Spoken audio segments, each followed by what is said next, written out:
அஸ்ஸலாமு அலைக்கும். அன்றைக்கி வெள்ளிக்கிழமை சரி பீஃப் பிரியாணி செய்யலான்னு சொல்லிட்டு பீஃபை வேக வச்சுருக்கேன் க்யூபாக கட் பண்ணி.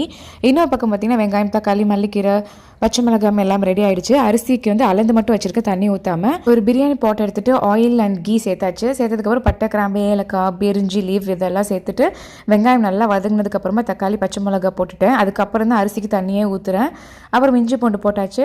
ஆஸ் யூஷுவல் பிரியாணிக்கு போடுற மாதிரி மஞ்சத்தூள், மிளகாய்த்தூள், கரம் மசாலா, அப்புறம் பிரியாணி மசாலா பார்த்திங்கன்னா சக்தியில் நான் யூஸ் பண்ணுவேன். அதுக்கப்புறம் கொஞ்சமாக தயிர் சேர்த்துக்கிட்டு லெமன் சேர்த்துக்கிட்டேன். மல்லிக்கீரை, புதினா சேர்த்துட்டு வேக வச்ச பீஃபோட வாட்டர் ப்ளஸ் ஒரு கப் அரிசி எடுத்ததுக்கு 2 கப் அளவுக்கு தண்ணி எடுத்திருந்தேன். 24 கேரட் பச்சரிசி எடுத்திருந்தேன்.